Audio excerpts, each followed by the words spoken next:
All right. Hello. Hi, everybody. Thank you so much for joining me.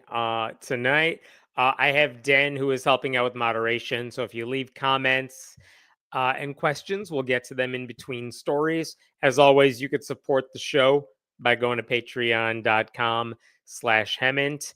And you could subscribe to the newsletter at friendlyatheist.com. Okay. I have many stories to get to. I am going to start out. Um, Let me do this. There was a story that went viral, especially among, how do I say this? There was a story that went viral this week for reasons that I don't want to give away just yet. I'm going to play a clip for you in just a second here. But basically, the internet is very upset with one church in Virginia because, and this is all you need to know about it, there is a girl in the church. I don't know her age. I have heard various accounts of this. She could be 19, like legally an adult. I've heard people say she is not a legal adult. But in any case, she is not married and she is pregnant. And this girl was told to get up in front of her church and apologize for what she did. And I want to play you this clip.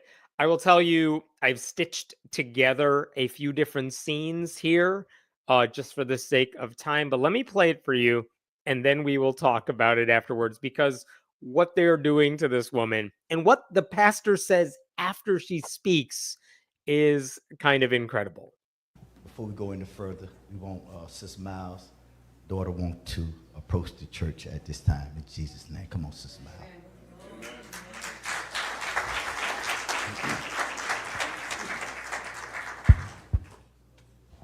Praise the Lord, saints.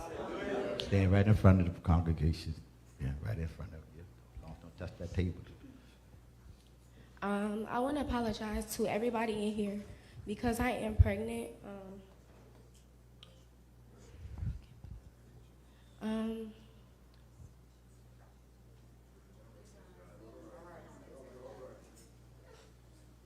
sorry, y'all. And I just hope that y'all all forgive me and keep praying for me.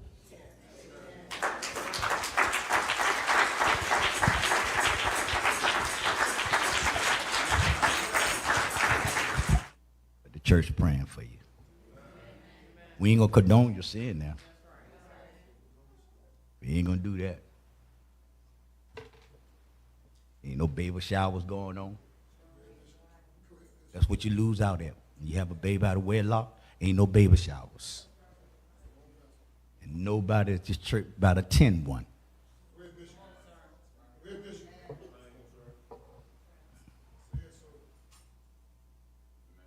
Mama shouldn't have one neither. You got to take care of your granddaughter. But you can't condone sin. You don't have no private baby shower. You can't have no baby shower. You lose all the pride and glory. You lose all that. You just lose all that. Thank God that God didn't take you out of here. I don't even know what the most disturbing thing about that clip is. That happened, by the way, Sunday, I believe January 5th, at True Vine Apostolic Church of Christ in Hampton, Virginia. And again, where do you even begin here? What's more disturbing? The fact that this church had the girl or woman apologize to the congregation for something that's really none of their business.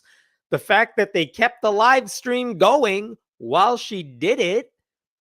The fact that the men and women are sitting in two separate spots in the church. They're like, that's super old school. Or the pastor telling everybody, you can't have a baby shower. When you have a baby out of wedlock, he said, no baby showers, and nobody at this church should attend one. Like, none of you can even secretly have a baby shower for her, which, I don't know, a baby shower is not, I've been to several. It's not a way of condoning sin. It's a way of saying, hey, you're having a baby. Your friends and family would like to give you some gifts that might help you as you give birth. But apparently the people at this church can't do that either. Like, the only thing missing was this guy placing a scarlet A around the woman's neck. So the pastor never said the woman's name, thank goodness. They didn't mention her age, but it was not hard to find this family online.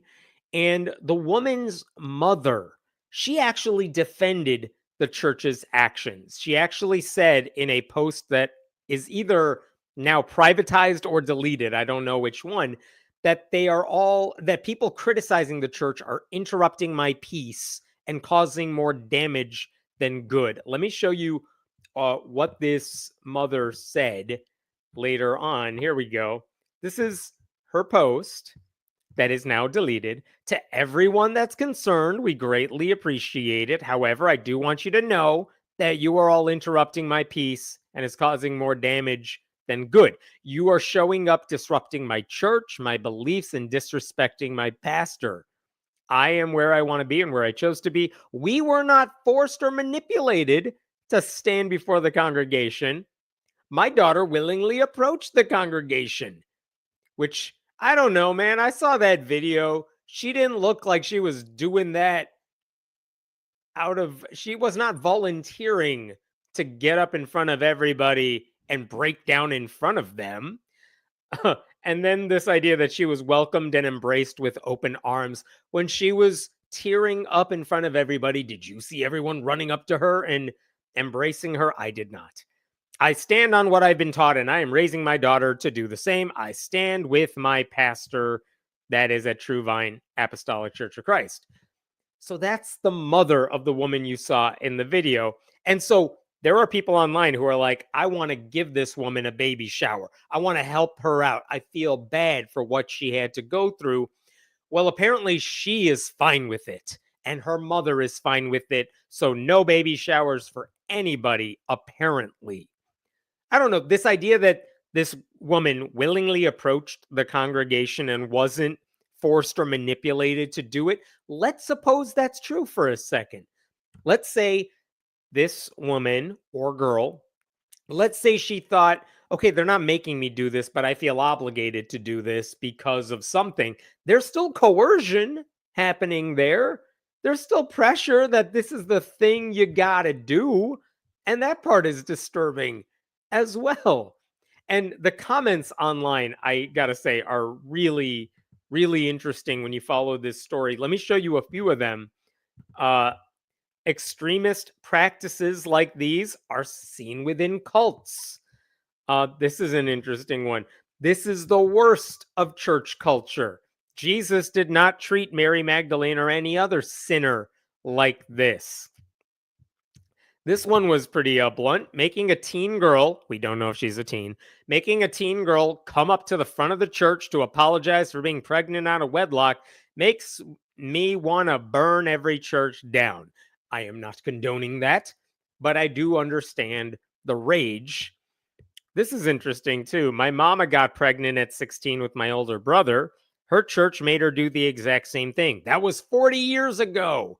Some things never change. And then I want to show you this one because this actually spurred a lot of discussion too.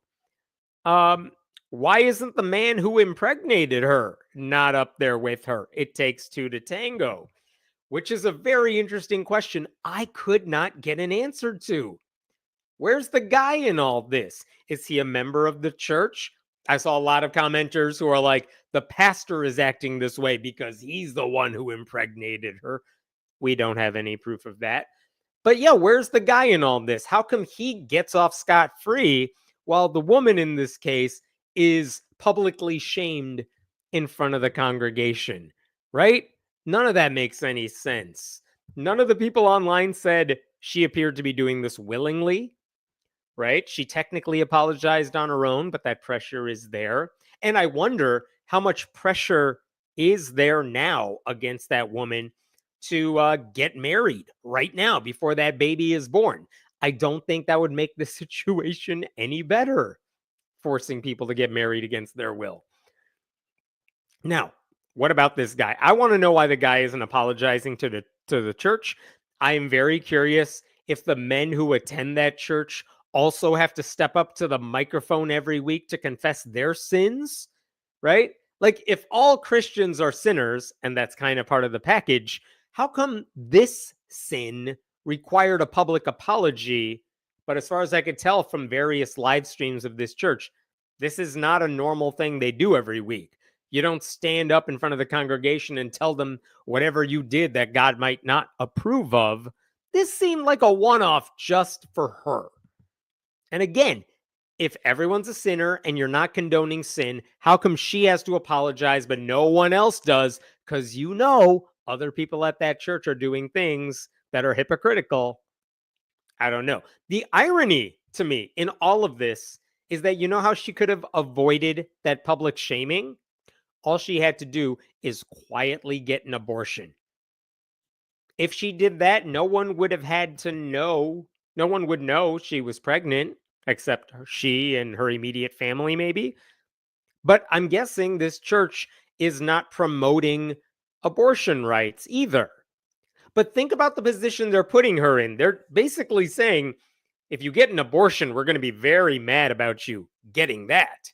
But if you don't have an abortion and you keep the child, which is what we want you to do, well, we're going to punish you for that too by shaming you in front of everyone in church and I don't know what it is now, hundreds of thousands of people who have now seen the live stream of that event. Like, do they not realize they are pressuring other young women to get an abortion rather than go through what she just did? And again, I'm okay with that, but I don't think this church is okay with that. So they need to figure out what their message is. And the whole incident just shows you the problem with religious morality, right? Because the people in this church are not more moral than everybody else, but they sure as hell want to act like it. And that's why it seems like this woman was punished, because her sin is visible. She's got the baby bump. That's why she has to apologize to everybody. But I don't know, the guys who are in similar situations don't have to do anything because who knows what they're up to. It's the same way a lot of churches say, like, even the Catholic Church says this, being gay is not a problem. We're okay with that. Sure, it's a sin, but it's fine as long as you never act on it, as long as you're not in a same-sex relationship, because at that point, your sin is visible to all of us, and we can't have that. It's also why you see televangelists say one thing in front of the camera and then act totally differently once the camera light is turned off. It's why guys like Ted Haggard, who were once the kings of the evangelical Christian world, were fine until people realized he was secretly paying other men for sex, at which point that was the bridge too far because his sin became visible. So again, I'm not expecting the woman at the center of this to speak out. As far as I can tell, she is on the side of the church, even though that video looked really bad. Her family is on the side of the church. But I think that is all the more reason the rest of us need to speak up, if not on her behalf, then on behalf of other women who may be in similar situations. I was reminded as I was thinking about, oh, by the way, I was thinking about that, like, people want to throw this woman a baby shower. They feel really bad for her. They were asking me, where's her GoFundMe link? And this is interesting. The journalist, Jamel Hill, posted this video, and in her replies, one of the people responding is, I think, Sunny Hostin, who is one of the co-hosts of The View. And she said, I will host the baby shower. Please contact me, sweetheart. Your baby will be celebrated and loved. And I appreciate the sentiment. But again, as far as we know, the woman's family does not want to have a baby shower. They are fine with everything the pastor said. But again, I was thinking when I heard this story, I thought about a story that I read in the New York Times several years ago. But look at the headline here. Pregnant at 18, hailed by abortion foes, punished by Christian school. And what that story was about is that this girl at the time, 18, she's a woman, right? But 17 at the time, she attended a private Christian high school. She got pregnant. She admits she sinned. She shouldn't have done it, but she was pregnant. And because she decided to keep the pregnancy, the school officials said, all right, but then you can't walk in graduation with the rest of your classmates. We'll give you your diploma later, but we don't want anyone seeing you because that would be embarrassing for us. And that's such a horrible thing for the school to do.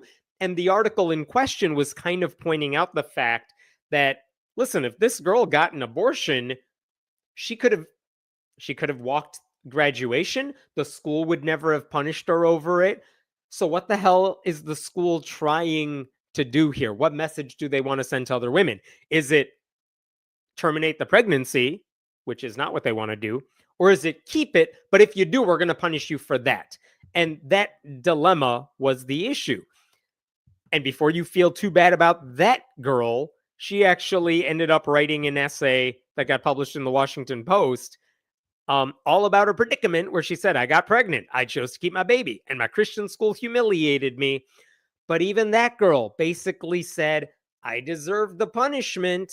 Maybe the school went too far, but yeah, I did something wrong. So everyone should basically stop being mad at the school. And then she attended a fundamentalist Christian college. So I'm not saying you should feel bad for her, but there are so many women who are in similar situations where their sins are condemned and criticized and humiliated, while the sins of the men around them just totally get ignored. And it's a double standard that these churches never want to address.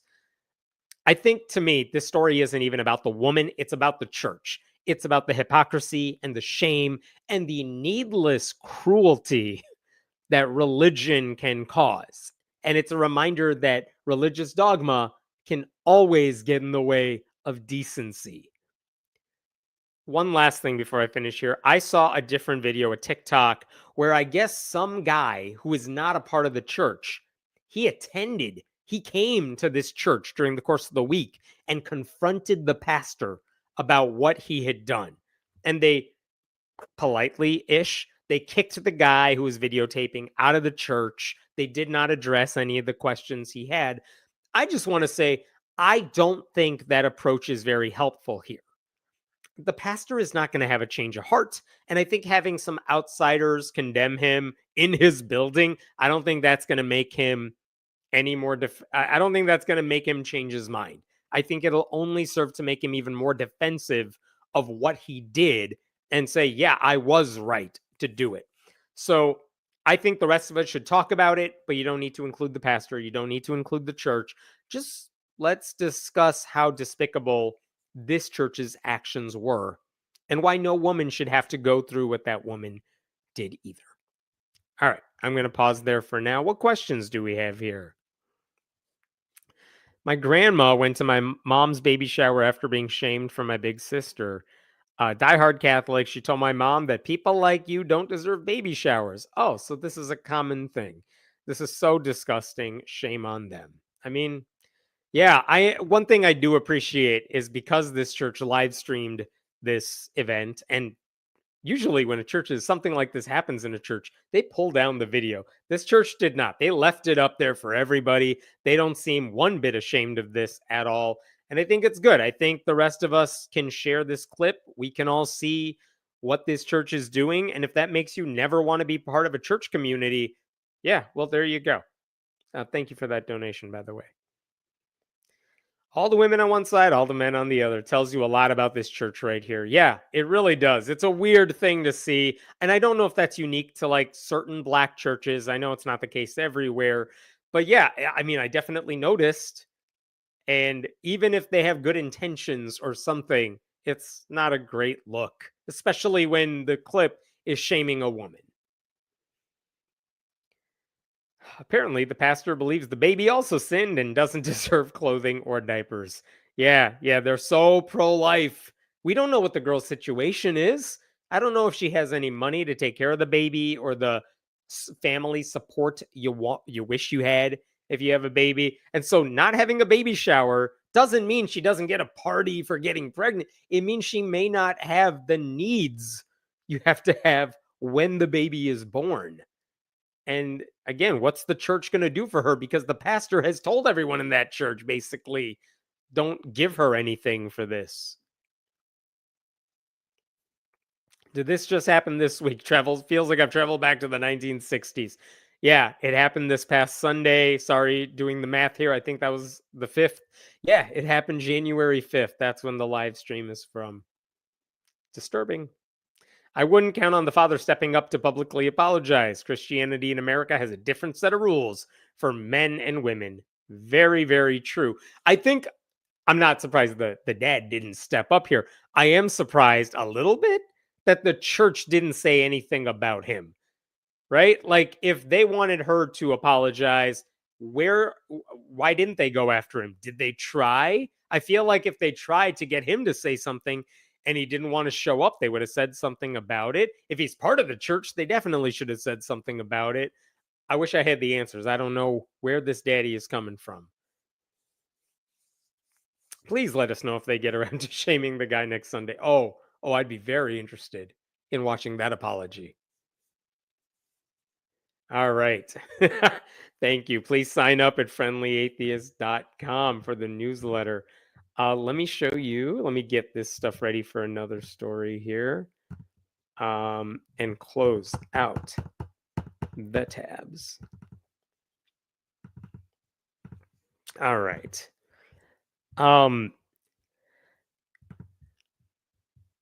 This is a story a lot of people sent me this week. This is the headline they saw.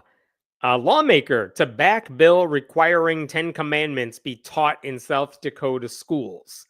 And the way that story basically went, it appeared like middle of this week. State Senator-elect John Carley is the dude's name. And he basically told that news outlet that he's sponsoring a bill that will force a poster of the 10 commandments into every school. And in that article, one of the things he says is that we have to have this. We need to illustrate, he said, let me show you this. It's not highlighted, but you could see it here. We need to illustrate our history and truth. Some people may want to say we don't want to talk about these topics, but the 10 Commandments certainly were a part of the founding of our country. More on that in a second. But he says later on, look at this. He's like, basically, why is everyone so mad? If we find kids honoring their father and mother, a lot of parents will be happy about that. If we find people are not stealing, lying, or murdering, I think our sheriff department and law enforcement will certainly be happy. Which is such a weird thing to say. He didn't bother explaining how posting the 10 Commandments in school would change theft rates or murder rates, given that the laws the government passes, like guys like him pass, apparently have no effect in his view. The laws are not a deterrent, but what seeing a poster in school is, it doesn't make any sense. And if the 10 Commandments lowered murder rates, then like, why would he need to pass laws to address crimes? And if they don't lower murder rates, why is he wasting everyone's time? Like, no one asked him how kids reading the commandments will fix the problems he was elected to solve. No one pointed out that the 10 Commandments were not, in fact, a part of the founding of our country, that there's a reason the Bible is not referenced in the Constitution. And I know I've said this before, but every time they mention the 10 Commandments in schools, it's always a meaningless gesture.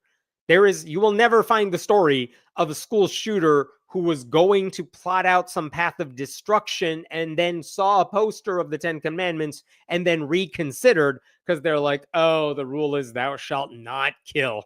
Whoops, let me put away my AR-15. No one's ever done that. And if you're a student and you need a sign to be reminded not to murder people, you have bigger issues. Also, it goes without saying that several of the commandments are flat out useless when it comes to instilling morality because they're about silly Christian myths. Don't believe in false gods. Don't take the Lord's name in vain. Keep the Sabbath day holy. None of those have anything to do with morality. Also, what's the educational benefit of telling kids they can't have other gods, or that they can't make false idols or take God's name in vain or anything like that, or that they can't have sex with people they're not married to, or they're not supposed to covet what their neighbors have. How does that help anybody? It doesn't. I don't know why kindergartners need to be told not to commit adultery. If someone wrote that in a kid's book or a young adult novel, these same Christians would try to get it banned. Anyway, all of this stuff, this idea that this guy ran to the local news media and said, I proposed a bill. He did that before the text of the bill was even out. And I was very curious, like, before I take your word on this bill that you're proposing, I really want to see what it says. Well, today, Friday, it's finally out. And I had a chance to look through the bill. And I want to show you what's on it because it's kind of insane. But here's Carney's bill, Carly's bill rather, Senate Bill 51. We're going to go through this piece by piece because there's a lot of things to discuss here. So the first is basically the rules of what has to happen. The board of a school district they have to display the 10 Commandments in each classroom. The display must be a poster or document that's at least 8 inches by 14 inches. So not even a sheet of paper. It's got to be longer than that. The text of the 10 Commandments must be the focus of the poster or document and must be printed in large, easily readable font. That's a very interesting thing to say because guess what? The last time we discussed this sort of thing, when they passed a law in Louisiana, the activist Chaz Stevens said, it says the 10 Commandments have to be the focus and you have to be able to read the 10 Commandments. Well, then what's stopping me from putting up and donating this poster? This is the 10 Commandments, but it has a pentagram in the background. Why can't I donate one of these posters? Or better yet, why don't I just highlight my favorite words? So he made this mock-up as well, saying, look, this is the 10 Commandments. I'm just highlighting my favorite parts. So that's another thing. Like, this bill is not very specific that you can't have those. But he also says, here's the text. And he lists out the 10 Commandments. You got to use the following or substantially similar language. And those are the 10 Commandments you're probably familiar with.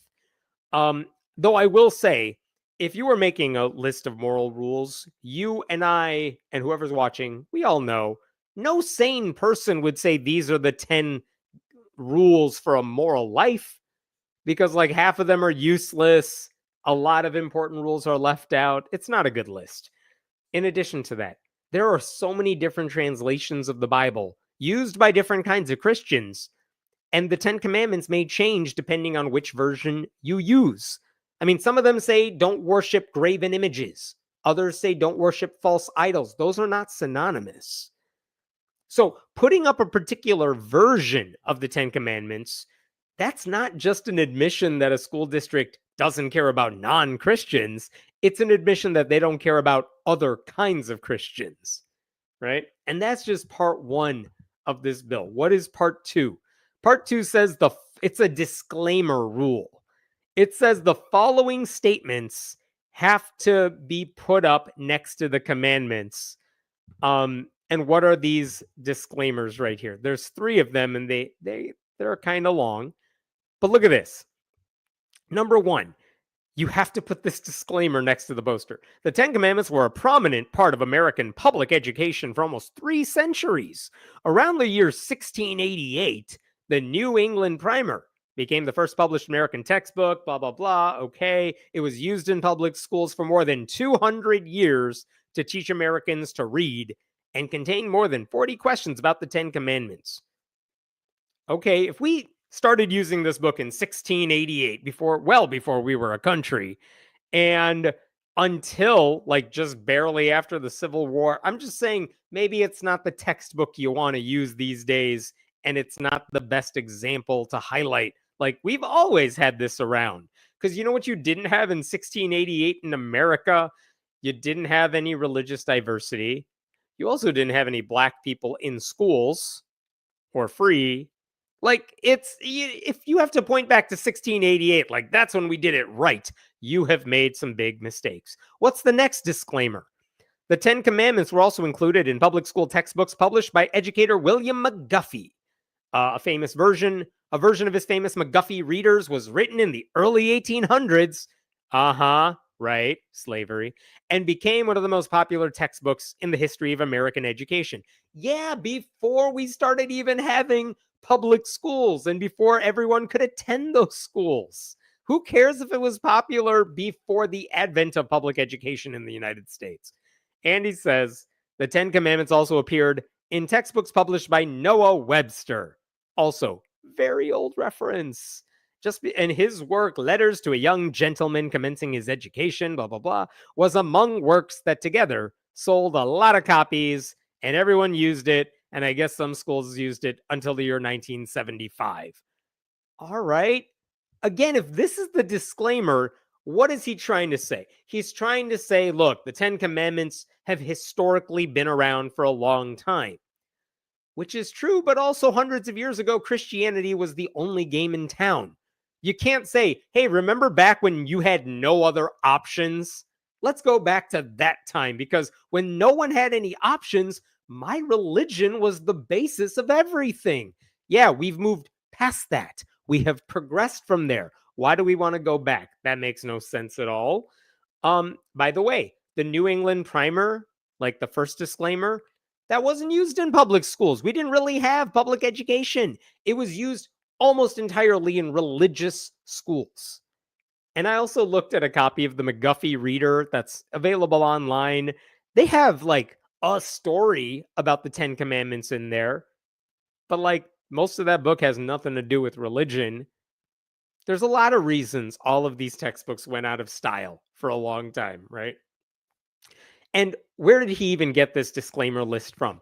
That text I just shared with you is almost word for word identical to what was included in the Louisiana law to force the Ten Commandments in every classroom.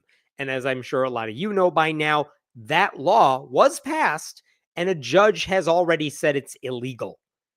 Like the Republicans in Louisiana are appealing it, but right now it is still illegal for schools to put up. And in fact, when the lawyers on the side of church-state separation were arguing against that Louisiana law, one of the things they pointed out that the judge later agreed with, and I'm quoting here, is that there is no evidence of a long-standing, let alone unbroken, historical acceptance and practice of widespread permanent displays of the Ten Commandments in public schools. And I think that's an interesting point. That disclaimer list just said, look, here's a textbook that a lot of kids used. It mentioned the Ten Commandments. Here's another textbook that a lot of white boys used, because those are the only people who were allowed in schools and religious schools. And they had a textbook with the Ten Commandments. You know what the disclaimers don't say? Hundreds of years ago, and at the whole start of our country, all these schools had the Ten Commandments listed on the front of the room on a poster somewhere, because it never happened. No one cared about the Ten Commandments in schools back then. They don't care about them now. And the Ten Commandments were not even significant in those textbooks. I don't know what the hell. That disclaimer doesn't do anything. They don't prove anything. Okay, what's Section 3 of this bill? Let's go back to that. Section 3 says, hey, school districts, if you want to, you're allowed, you may display the Mayflower Compact, the Magna Carta, the Declaration of Independence, and other stuff that has to do with legal and governmental systems of the United States. And if you don't have that available, well, the State Board of Education will publish some for you. And again, notice the difference here. You have to put up the Ten Commandments, but you have the option of putting up other historical displays of law throughout U.S. history. And usually what the law has said is, like, if you want to put a Ten Commandments monument outside a government building, you can't have a standalone Ten Commandments monument. But if you say, we're putting up monuments about history and laws throughout history, and you put up like 10 monuments, one of which is the Ten Commandments, okay, we'll let that slide. But again, what this law is saying is you got to put up the Ten Commandments, but the other stuff is optional. Right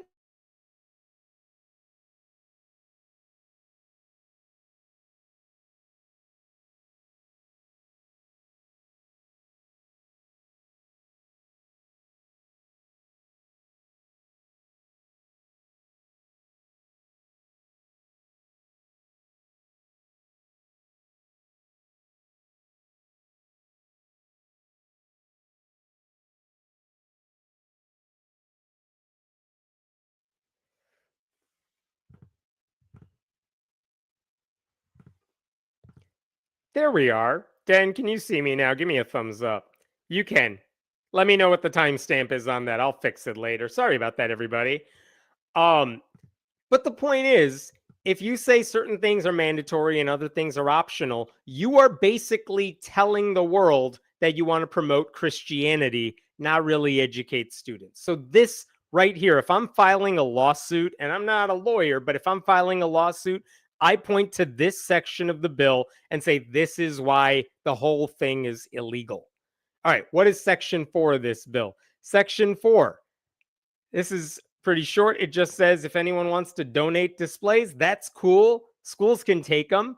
And if they want to donate money so you can buy them, you can take that too. That's fine, whatever. Section 5, this is interesting. Each public school has to now teach the following. It used to be, look up here. The old version of this law used to say that starting somewhere between 8th grade and 12th grade, you have to teach the Constitution of the United States. You have to teach the Constitution of South Dakota. He has crossed that out in this bill, and he now says, actually, you now have to teach the following. You have to teach the Constitution of the US, Constitution of South Dakota, the Declaration, the Bill of Rights. Oh, and the 10 Commandments presented as a historical legal document, including the influence of the 10 Commandments on the legal, ethical, and other cultural traditions of Western civilization. And also those other documents I mentioned. Whatever the state wants, I don't actually care about this. And when do you have to learn about the 10 Commandments? Look at this paragraph. You have to learn about it at least once between 1st grade and 4th grade, another time between 5th and 8th grade, and another time between 9th and 12th grade. Like, they want kids to learn the 10 Commandments when they are as young as like 9 years old. The indoctrination has to begin early. That's what this section is all about. And in terms of what they are teaching, it's up to the school board, which means some of that indoctrination is going to go through because there is no historical 10 Commandments, historical legal document. There's no history of that that's going to make it sound any better. So that's messed up. And then the last thing here is basically just repealing a section of the bill that allowed districts to put up the 10 Commandments alongside other documents. But notice what this says. You can put up the 10 Commandments. Where is this? Look at section 1 and 2. As long as everything is in the same manner and appearance, and as long as one of these documents is not presented differently from all the other ones, as if to call attention to it. So why is he crossing this out? Because the purpose of this bill is to make sure the 10 Commandments are treated as different and special compared to all the other legal documents. So this entire bill is functionally the same as the one Louisiana passed into law last year, and which the federal courts have already struck down as illegal, right? It didn't work in Louisiana, no matter how hard they're trying. And now this moron Republican in South Dakota is copying it anyway because none of these Republicans give a damn about students. So, will his bill pass? Yeah, probably. Why do I say that? Because if you look at the South Dakota legislature, I had to Wikipedia this because I wasn't sure, but oh my God. Here's the South Dakota Senate, Republicans versus Democrats. Here's the South Dakota House, Republicans versus Democrats. Democrats in South Dakota in elected office are like an extinct species. So they could absolutely pass this bill if they want to. But if they do, there will be a lawsuit. And as long as legal precedent is still a thing in this country, I don't know how long that'll last, but as long as it's still there, this bill will be declared illegal. And it's written so poorly. Like, even non-lawyers can look at that bill and say, oh, this thing is illegal, that I have to wonder if even right-wing judges are going to be like, we are on your side, but we can't let you win because you wrote a really dumb law. You got to give us some wiggle room here, and there's none. For now, anyway, this bill is just introduced this week. There's been no action taken on it. And I should also tell you that this dude, Calvi, who just sponsored this bill, he's also a member of the National Association of Christian Lawmakers, which is the right-wing evangelical Project 2025 Christian nationalist group started by Jason Rapert, the former lawmaker from Arkansas.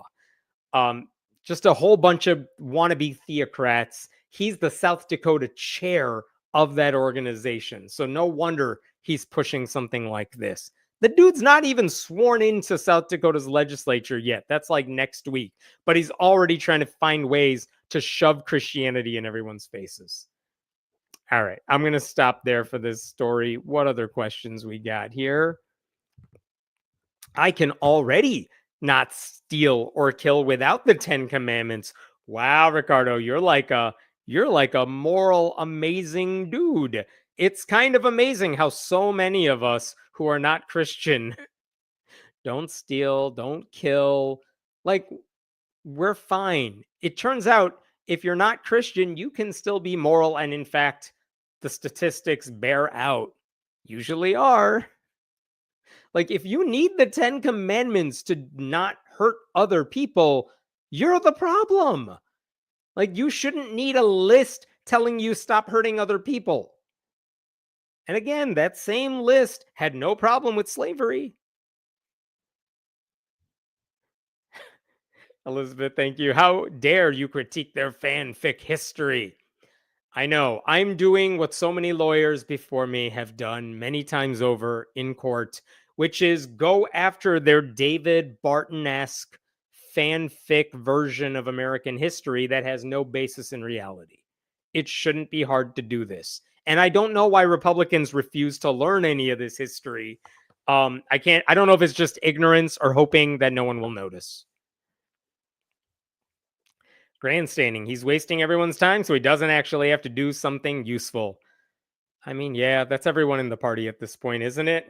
It's just culture war bullshit. It's like Nancy Mace trying to get on TV every hour of the day because actually passing a bill to help people, she doesn't think that's what her job in Congress is. And this dude is the same way, Calvi. It separates us from them. Dehumanize the people that don't pay attention to the poster. Yeah, that's what it's going to be. And when they ask him, inevitably, someone's going to say, well, what message do you want to send to the non-Christians who attend school and have to see this poster? You know what he's going to say? Well, they don't have to look at it. Well, if they don't have to look at it, why are you so hung up on making sure it's hung in every classroom? Right? You want everyone to see it. That's why you're doing this. You want them to accept it. And you know that they're going to see the thou shalt not have any other gods before me, because you want to convert them. This dude sees kids as target practice. He doesn't see them as unique individuals who should be able to make up their own minds when it comes to religion. Can you turn it towards the wall? It is still hanging in the room. Yeah, I mean, the question that I am dying to know is, there are surely some teachers out there who want to be renegades here, who want to be rebels, and who understand why the 10 Commandments in classrooms is wrong. What is stopping them, if this law passed, what's stopping them from putting up one of those rebellious posters that have like a pentagram in the background? What's stopping them from turning it to face the wall? Because you're still hanging it in the classroom. It's still legible if anyone wants to turn it around. This bill is badly written because it doesn't say no to that. Notice, it also doesn't include any penalty for a district that chooses not to do this. I'm also curious, are there any teachers who don't want to do this at all? Like, notice Calvi never says, all the teachers want me to do this. That's why I got elected. They don't. No one asked him for this. That line saying the 10 Commandments must be the focus makes it unconstitutional. You're focusing on the text, not the history in that case. Very true. That's why the disclaimers focusing on the history, bad history, are also optional, right? This guy doesn't care about the history. He wants the religious stuff up there. I think he's trying to frame it as educational rather than religious to get it through a SCOTUS challenge. He is. That's what they're doing in Louisiana too. They're saying this isn't about pushing religion. It's about reminding us of our history and its educational past. The problem is every time they try to explain why it's educational and why it's a part of history, their facts get debunked every single time because the facts are not on their side. Judges know that. Lawyers know that. So they don't actually have an argument to put this up in the classroom unless they're just saying, we want to shove Christianity in your face. And so instead of doing that, they're lying about it, which you would think God would have a problem with, and hoping they can get away with it with the right-wing courts. But again, so far that has not happened. How long will that last? We'll see. Because it's her fault as women look at Eve. I don't know what that's in reference to, Elizabeth. Hey, Jess, tell him I said hi. Jess isn't here. It's just me tonight. Rough week. This stream brought a smile to me. Thanks for the sliver of sanity. I will tell Jess you said hi, though, and thanks. I'm glad the live stream helps. Thank you for that donation. All right. Anything else there? It's telling that there's no bill making it mandatory for the Bill of Rights to be displayed in the classroom. Very, very true, because the last thing they want kids knowing is what their rights actually are. What? Freedom of religion? I don't have to believe any of this stuff? Yeah, that would be too much.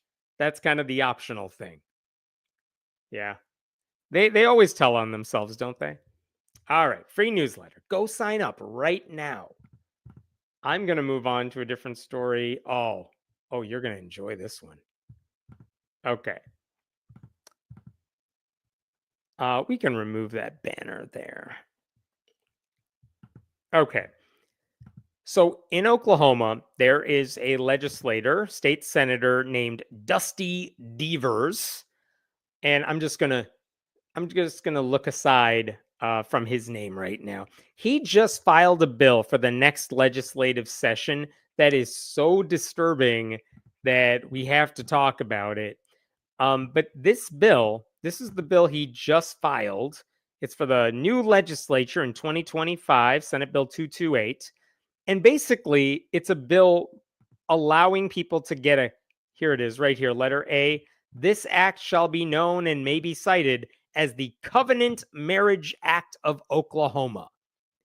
And if you don't know what a covenant marriage is, sit down. You're going to want to hear this. It is a big deal. But let me start with, I'm going to scroll down here. This is what he says. If you are going to get a covenant marriage, we'll talk about what that means in a second. All you have to do is sign a contract that says the following. We do solemnly declare that marriage is a lifelong covenant made before God. We have chosen each other carefully and disclosed to one another everything that could adversely affect the decision to enter into this marriage. We have received premarital counseling on the nature, purposes, and responsibilities of marriage. We have read the Covenant Marriage Act of Oklahoma, and we understand that a covenant marriage is for life. If we experience marital difficulties, we commit ourselves to take all reasonable efforts to preserve our marriage, including marital counseling. With full knowledge of what this commitment means, we do hereby declare that our marriage will be bound by the laws of the state of Oklahoma on covenant marriages, and we promise to love, honor, and care for one another as spouses for the rest of our lives. Okay, here's the thing. Other than the mention of God at the very beginning of that actually doesn't sound that weird to me, because those sound like the vows couples make anytime they get married, right? Like two people pledge themselves to each other. They promise to, work through each other till death do us part. They say sickness and in health, for better, for worse, richer, for poor. So no matter what we're going through, I'm going to stand by your side. We are going to be together till we die. That's every marriage vow. So what's the point of the covenant marriage thing? Because there's nothing extremely weird about that. And again, this is optional. This bill that Devers has proposed says if you want this covenant marriage, you can get it. So what the hell is the big deal here? Here's the big deal. A covenant marriage, if you sign a contract saying as much, it makes it very, very hard to get divorced. And that is the point of a covenant marriage. And in fact, if you go through the bill, when you get to page 5 of the bill, he finally gets into how you can end a covenant marriage. Page 5 of 6. Divorce in a covenant marriage shall only be granted if one spouse can demonstrate by a preponderance of the evidence, holy shit, right there, that the other spouse has committed one or more of the following acts. Here's when it's okay to end this particular marriage. Abandonment, if the spouse has left you for at least 1 year without justification. Okay, that includes time in prison, just as an example. Number 2, abuse. If you've committed physical or sexual abuse, your spouse against you or your children, then your spouse can leave you. And 3, adultery. Okay, fine, but that's it. And this is where you got to start thinking about, like, this sounds pretty messed up, because what happens if you get married and you're no longer in love with the other person? Guess what? Too damn bad. You are stuck in that marriage for life and you cannot get a divorce. What if your partner has changed in significant ways? You were one way when you got married, but then things happen. People change. Maybe they got red pilled. Maybe they voted for Donald Trump and you're like, I don't respect you anymore. I got to get out of here. Too bad. You're stuck. What happens if you're sexually incompatible and you only figured that out after you got married? Sorry, now you're stuck having horrible sex or no sex for the rest of your life. What if you are emotionally abused? Guess what? That wasn't an option on the list. Sorry, abuse was limited to physical and sexual abuse. That's it. Emotional abuse? Sorry, you're still stuck. And remember, it said you have to be able to prove this stuff with a preponderance of the evidence. What if your allegations of physical and sexual abuse are not believed by the government official who has to make that call? Because you'll never believe this. A lot of times, women mostly make allegations of abuse, that they were victims of abuse, and you'll never believe this. A lot of men don't believe them. That happens. What happens if your spouse threatened you from telling anybody about what they did to you? So you can't go forth with your evidence of physical or sexual abuse. That's not an option. And so even if your partner commits one of the acceptable offenses, even then the bill says you have to go through marital counseling before a divorce can be granted, except it says actually in the bill, unless you're the victim of abuse or there was a criminal conviction, you have to go through marital counseling first, which still means if you were the victim of abandonment or something like that, you can only leave that marriage if you are forced to confront your spouse again in front of a third party, even if that would make everything worse. Why the hell would anyone want to do this? And I'll tell you one reason I think they might be interested in doing this, because on page 6 of the bill, here we go. If you are in a covenant marriage, you could be eligible for an amount of $2,500 as a tax credit if you file jointly, or $1,250 if you file separately. So you can get a tax break if you do a covenant marriage. That's a reason. He's given you a bribe to do this, basically. Okay, so why the hell? Given the limitations on all of this, why would anyone choose a covenant marriage as opposed to a regular marriage when, by the way, most people make the exact same kind of vows and offer the same kind of commitment to the other person? But again, all of us living in the real world, we recognize that, look, sorry, sometimes marriages don't last. I know you can pledge on your wedding day that you're going to be together forever and you're going to be there no matter what happens. But then life kicks in and some couples go through difficulties, and it's better off for them if they separate. I've very rarely heard people whose parents got divorced say, no, man, I wish my parents stayed together in that unhappy marriage. They never say that. They're all like, yeah, everything was way better. I mean, it was tough. Divorce is not easy, but why would you want to stay in a marriage or live in a house under a marriage that is not working for you. It is a good thing that we allow people to end their marriages because usually there's a reason for that, right? But so why would anyone go through this? There's a simple answer to that. Because it's a way for couples, usually conservative Christian couples, to send a message that their marriages are stronger than your marriages. That's why this thing exists. You know, there are people out there who might say, "Oh, your partner asked you to sign a prenuptial agreement? That's a red flag because they already are thinking about divorce." Whereas some people are like, "No, you're just covering your bases because you live in the real world and you know things sometimes happen."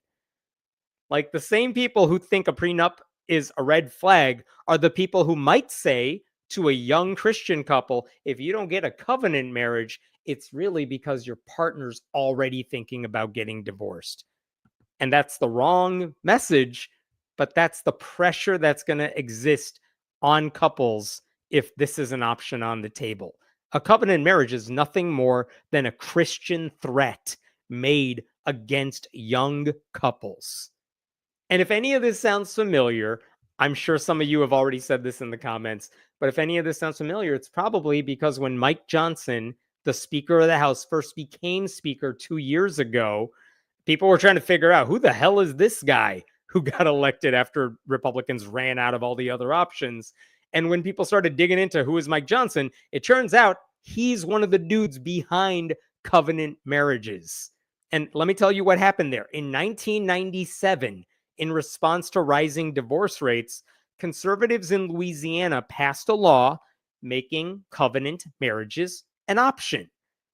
And Mike Johnson and his wife, they got married in 1999. They were one of the first couples to get a covenant marriage, and they became like the spokespeople for why everyone should get a covenant marriage. And in fact, Mike Johnson was a law student who helped draft the law. And he worked with a Christian hate group leader who was a legislator to help get it passed. All right. And one of the things Johnson said, this is when he was 28 years old, he said, because so few people have chosen covenant marriage in Louisiana, it seems like an unpopular choice. It's not unpopular, it's just unknown. Once the marriage is out there, a whole lot more people will choose it. And guess what? Turns out a whole bunch of people did not choose it. I believe, according to Slate, only 2 other states passed bills like this: Arizona in 1998 and Arkansas in 2001. And fewer than 2% of married couples went ahead and got a covenant marriage. Most people, and that includes plenty of Christians, were like, "No, we'll just do the regular vows. We're good." But it didn't stop Mike Johnson from doing this over and over and praising this and talking about how it was the greatest thing ever. And in fact, one of the things he said, Mike Johnson told the Associated Press he was trying to persuade all of his friends to convert their marriages to covenant marriages. When they asked Mike Johnson's wife, "Why did you enter into this?" she said it was romantic. Which, you know what? Whatever. I do not care about Mike Johnson's relationship, his wife. If it works for them, fine. But again, the obvious problem with covenant marriage contracts is that it assumes most people enter a marriage with a foot out the door already. That is not how it works. Most people, I think, take their marriage vows pretty seriously, at least at first. You know, they have every intention of staying together forever. But the fact that no fault divorce exists, I mean, why would that bother you?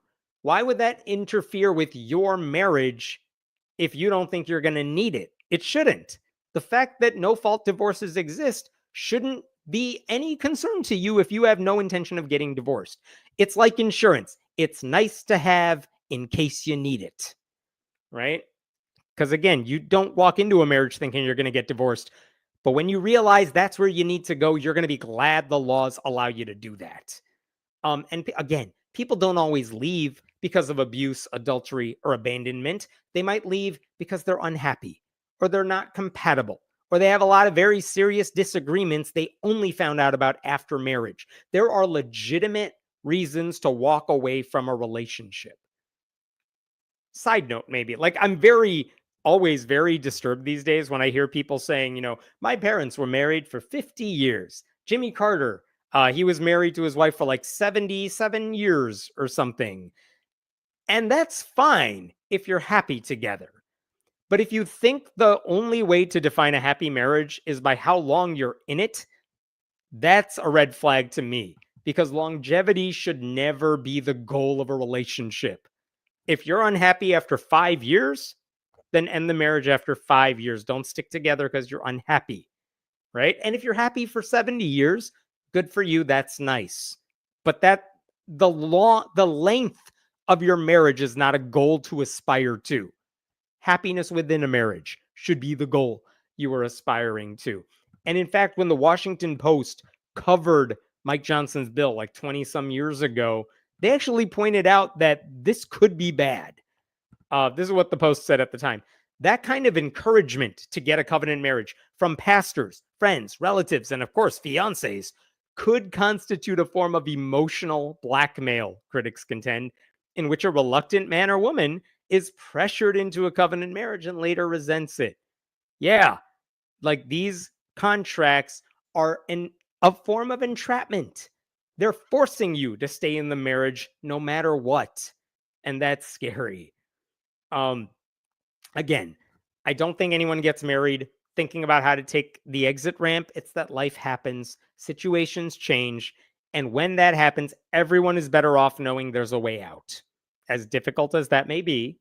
So a covenant marriage is nice in theory, but it's not a great idea in practice. And I think it's especially dangerous in conservative Christian circles where purity culture norms often pressure people to get married at a very young age before they really know each other, before they even know themselves, oftentimes before they've ever had sex, definitely before they've had kids and understand what that entails. Like, if you're in a broken marriage, you should not have to wait to get abused or abandoned in order to walk away. And you sure as hell shouldn't have to air your personal laundry in a courtroom in order to get out, which is what Dusty Devers wants them to do. And that option should be available to anybody who needs it. So, just as with abortion rights, though, conservative Christians do not want other people making choices they may not like. So by creating a contract that sounds like a more serious marriage, a heightened marriage, if you will, I wonder how many couples are now trapped in a union they want to escape, and how many more are going to be trapped if they pass this law, pass this bill in Oklahoma. And interestingly enough, when Mike Johnson did an interview about his covenant marriage a couple of years ago, I was fascinated by this thing that he said at the time. He told hate group leader Tony Perkins, we are one of the first covenant marriages. That law that you wrote, it's worked out. My wife has stayed with me this whole time. That is not a stamp of approval. Just because your wife can't escape you doesn't mean your marriage is working. And the fact that Mike Johnson doesn't realize what he said there, that should be the idea that, man, if without this covenant marriage, my wife would have left me a long time ago. That is not the brag you think it is. That is a marriage built on paperwork, not love. And again, I don't care if couples choose a covenant marriage for themselves. It's their life. It's their decision. I do not care, but I think it should remain symbolic, and it should remain under the purview of a church, and the government should not be offering that option to people who want to sign a contract like this, because under the law, people should be able to get out of a marriage no matter what their religious groups say. All right. And you should also be concerned about this for another reason, even if you don't live in Oklahoma, because Republicans now have a trifecta in Washington, and Mike Johnson is still the speaker, and Donald Trump has no thoughts of his own. He does whatever Republicans want him to do. So there is a chance that guys like Mike Johnson are going to try to pass an optional covenant marriage option at a national level. I mean, if you think that's far-fetched, think about all the ways Republicans have tried to control marriage over the years. At a time, they opposed interracial marriage. They do not want to protect same-sex marriage. They want to allow child marriage. making it harder to get divorced, that is right up their alley. And the irony that Donald Trump is on his third marriage, that hypocrisy has never fazed them at all, right?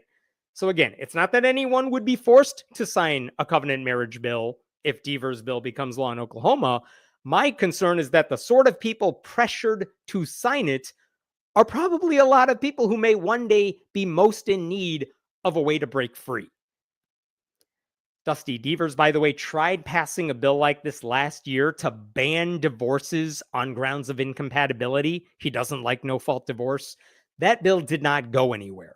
So now he's rebranding it as Covenant Marriage Bill, hoping that this time it'll work. He's also passed bills to try to abolish pornography, or at least that's a campaign promise he made. He has sponsored a bill to criminalize sexting anybody who's not your spouse. And he wants to treat abortions as homicide. And he also said if any parent uses in vitro fertilization, you are waging an assault against God. So this dude is a Christian nationalist who fantasizes about living in a theocracy, and he really doesn't care who gets hurt in the process. Okay, I'm going to stop there with this story. What questions do we have about all this? I want to remove government out of marriage, not add more to it, right? Like a marriage, we don't need a marriage threesome here, but that's what a covenant marriage is. It's a three-way partnership between you and your spouse and the government, and all of you are in bed together at all times.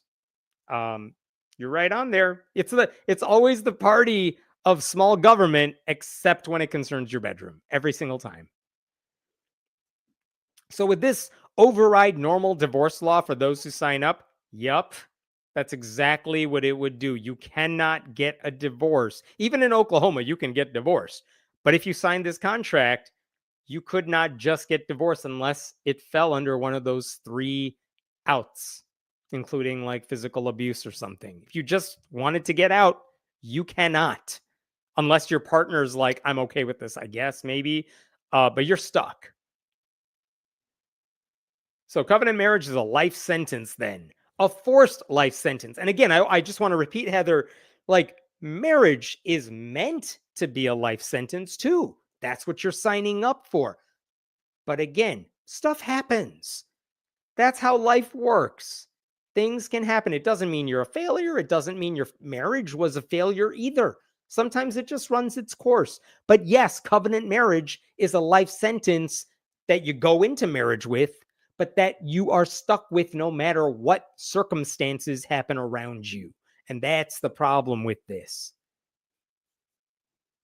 Is it harder for the wife to get divorced than it is for the man? You would think that, right? Like, no, according to this bill, it treats men and women the same. Interestingly enough, and I think I'm going to bring this up here. I wonder how they would react to a gay couple getting a covenant marriage. I found this very interesting because I thought about this too. And nowhere in the bill does it specify that it has to be a straight marriage. And I think the reason for that is if Dusty Deavers right now tried to say this only applies to one man and one woman, it would be struck down by the courts because same-sex marriage is still the law of the land nationwide. And he decided not to play that game at all. So he's just saying, whatever, gay couples aren't going to get a covenant marriage. I'm just not going to mention the genders of the two people. So I'm sure he thinks gay people should not be getting a covenant marriage, but he just didn't mention that they had to be straight. So for now, if his bill passes, yeah, gay couples could theoretically have a covenant marriage too. Elizabeth says, some of us take our monogamy vows more seriously than others. Stare at ex-husband intensely. But that's the thing, right? Like you go into a marriage thinking it's going to be one way. Things happen. You decide to separate. And it's a good thing that that option exists because in that situation, even though you could end a covenant marriage in that situation, the whole point is it doesn't matter what the reason is. It's none of my business what your reason is if you want to end your relationship, other than, I don't know, I'm nosy or something. But it's none of my business. It's none of the government's business. It's between me and the partner. And if we choose to end it, we end it. That's how it should be. Maya says, Mike Johnson needs to stop telling other people how to live. I wish you were right. Unfortunately, we have at least 2 more years of him telling everybody how to live. Dusty Dark Horse, thanks for that donation, says rapidly moving closer to anarchism, a la Robert Evans and communal support. Why am I not getting that reference? The US was a great idea at the time, but fuck this. I do feel that second part all the time. Like, democracy was great until the wrong people were in the majority. Or actually, I should say they were not in the majority. Trump didn't even get a majority of the votes. But all the people who should know better decided to stay home because they're selfish. They're passing this law because they don't want their child brides to be able to divorce them. And child marriages still happen in America. I think there is a lot to that. Again, a lot of the people who are going to be pressured to get covenant marriages are the youngest people out there. And again, if you're growing up in purity culture, a lot of those people have never had sex, have barely dated. Even if they do date, they're courting. They're not going out by themselves anywhere. How much do they really get to know the person they're about to marry? A lot of times, their courtship is very quick. It's almost like an arranged marriage. You don't really get to know the other person. They just seem right, so you go along with it. But again, I mean, I'm thinking back to myself, like, what? I'm 41 now. Like, if I'm like, what was I like when I was 39? Oh, right. I was an idiot. If you want me to go back to when I was like 19, of course I was an idiot. I don't want to go back to then. And yet, for a lot of these people getting married, coming out of those circles, they're 17, 18, sometimes younger. But even if we set that aside, how much do you really know about yourself at that age? I feel like I changed so much when I was since I was half my age, and I am not the same person I used to be, for the better, hopefully. All right, we're gonna go to a different story here. I got a couple more for you I wanted to talk about. Let me make sure I got this here. Where is the one? Here we go. Okay. One moment here. This is going to take me a second. There's a lot of tabs I got to pull up for this one because this story.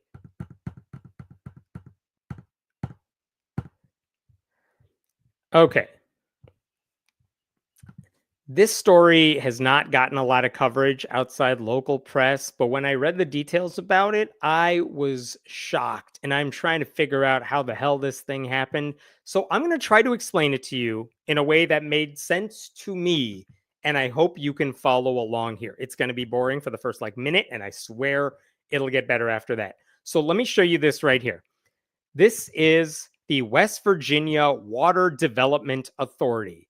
And interestingly enough, they say here at the top of the page, created in April 2022, the Economic Enhancement Grant Fund appropriated $427 million of American Rescue Plan Act funds to the Water Development Authority for use on projects across the state. What does that mean? That means after COVID, when Democrats passed this American Rescue Plan, West Virginia's Water Development Authority got nearly $500 million to make sure they could do water stuff everywhere, because that's an important thing, right? That's good. I like infrastructure projects. That's wonderful. And one of the things they decided to do is they offered grant money to organizations that said, we can help you do the water things.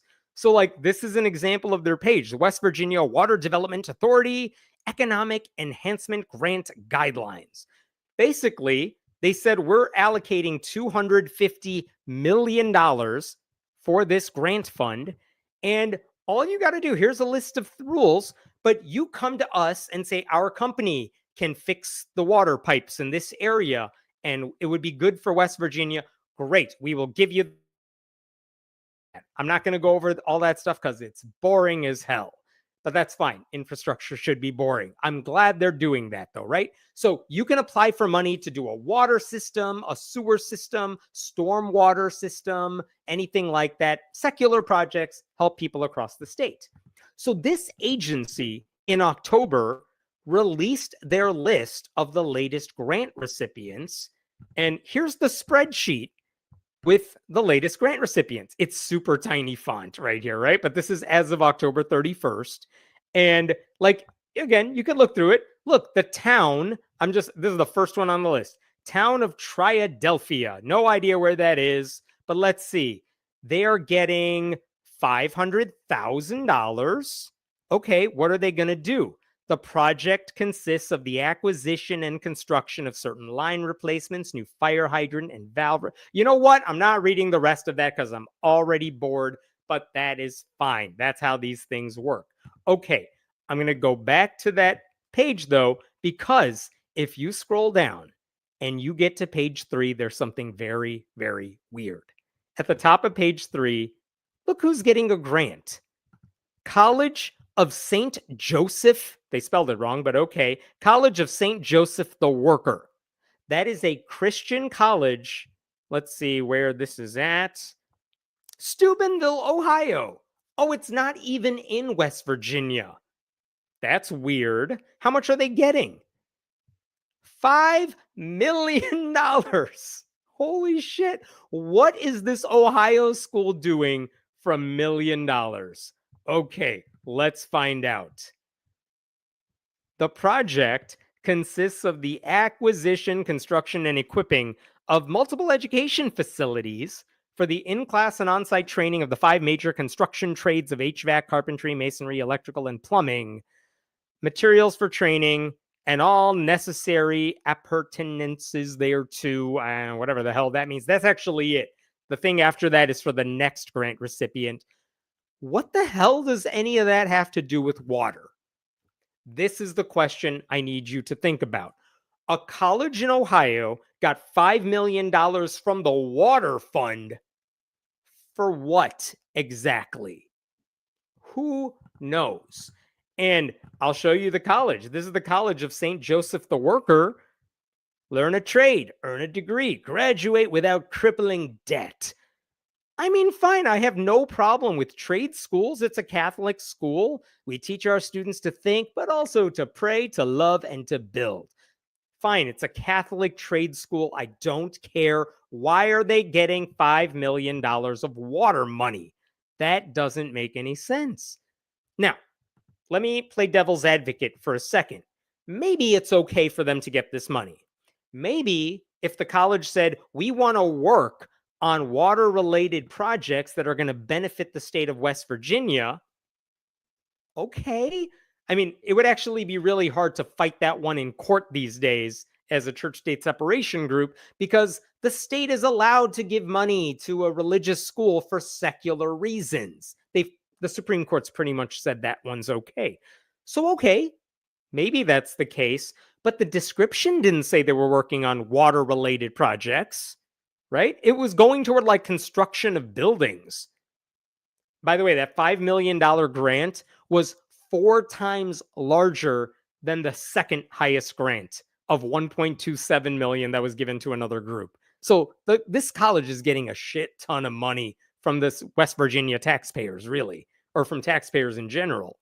And it's also weird because this college just opened up like this fall. This is an article from the National Catholic Register about this new college opens in the grain of St. Joseph the Worker. Look at the date line on this, September 27th, 2024. So, like, this place just opened in September, which means they don't have a track record of success. They don't have evidence that, like, their graduates perform trade work in other states. You know why? Because they don't have any graduates yet. They just opened. And then I looked at this place on Google Maps. Oh my God, you guys. This is the place on Google Maps. You see this Firestone Auto Shop right there? That's nice. That building next to it, that's the college. That's it. It's that one building right in the middle there. And again, I want to make this clear. I don't have a problem with small colleges. I don't have a problem with trade schools. But that college doesn't look like it needs $5 million in taxpayer funds. I don't know. That's just me. So it seems to me that they were just tapping into West Virginia's coffers with money intended for specific water projects, and they took it in order to build up their private religious school in ways that are not really going to help West Virginia. Unless maybe the projects that they're working on are going to transfer over to West Virginia, or maybe they're going to use that money to benefit students who will then move to West Virginia to build. But that's not guaranteed. I don't know what these kids are going to do after they graduate. But wait, it gets worse. That's like the subtitle to this show, isn't it? It always gets worse because Stephen Allen Adams, who is a reporter for the Parkersburg News and Sentinel, and you should all support your local papers, he managed to get a copy of the grant application that the college actually filed with the state, asking for $5 million. And I want to show you part of that application. Check out what he uncovered here. So here is the grant proposal. And most of this is boring. I'm not going to go over all of it. But I'm going to scroll down because look at what they say when they say why we want this money. We have a proposal to expand into West Virginia. Here's what we want $5 million for. 4 things are on the list. Number 1, construction and real estate development company. They want $2.15 million for that. What? Why? They want to create a company in Weirton, West Virginia to do real estate development and construction. Why is a college trying to build a real estate company? And what does that have to do with water? I have no idea. And they even say this in the specifics. We're going to headquarter this place in Weirton. That includes offices and warehouse and construction and not water, because this has nothing to do with water. At full size, this construction company will employ 200 apprentices, another bunch of construction workers. It'll take us 5 years. But don't worry, we'll build some stuff in West Virginia. I mean, that's nice and fine, but why the hell are you getting water money? I don't know. Number 2, what else are they going to do? Education. We need $1.65 million for education. We want to recruit West Virginia students, want to give them some scholarships, develop partnerships. We want to purchase new buildings in West Virginia so we could teach them over there. And also we want to make some dorms. Look at our building. It's next to the auto shop. We need to build dorms and we need money for that. What does that have to do with water? Nothing. Then, hey, we want to create a second branch and we need $200,000 for that. Don't worry, though, that branch will be in West Virginia. And then, you guys, here is the kicker. Look at this. This is the reason I'm showing you this. They want $1 million to go towards advocacy. Because what are they going to do? What are they going to do? Here we go. First, they want to create a bioethics certificate for continuing education in the medical and psychotherapy fields. This bioethics center will grow at maturity to a self-sufficient continuing education operation working out of West Virginia. They want to create like a major or a minor or like a toilet paper certificate in bioethics. What is bioethics to a Catholic trade school? Biology, ethics, abortion. That's what they want to do. We want to create a certificate that breeds like anti-abortion graduates, advocates for anti-abortion. And then we want to build a research center, the Center for the Common Good in West Virginia, to support broadly life-affirming policy in West Virginia. They want to build an anti-abortion research center in West Virginia. And by the way, look at what does it say? Maybe it didn't say here. They actually wanted $750,000 for that center. That's what they were asking for money for. And for whatever reason, the state gave it to them. Even though the money was intended for water infrastructure, and even though the school is a registered nonprofit, which means advocacy would have to exclude lobbying work, they got the money. What the hell? So the reporter who did all this, he actually pointed out in his article, he actually got to the bottom of how they wanted to use this money. Where did that go? Here we go. Let me show you this right here. Whoops, there we go. In a separate document, The college explains that the Center for Common Good would focus on conservative public policy, specifically citing abortion and immigration border policy as examples. And what would they do? Research, op-eds, speeches, educational tools, presentation, and proposals for the West Virginia legislature. They are creating an anti-abortion lobbying firm where their students can work on speeches and presentations so that no women have abortion rights in West Virginia, which they already really don't.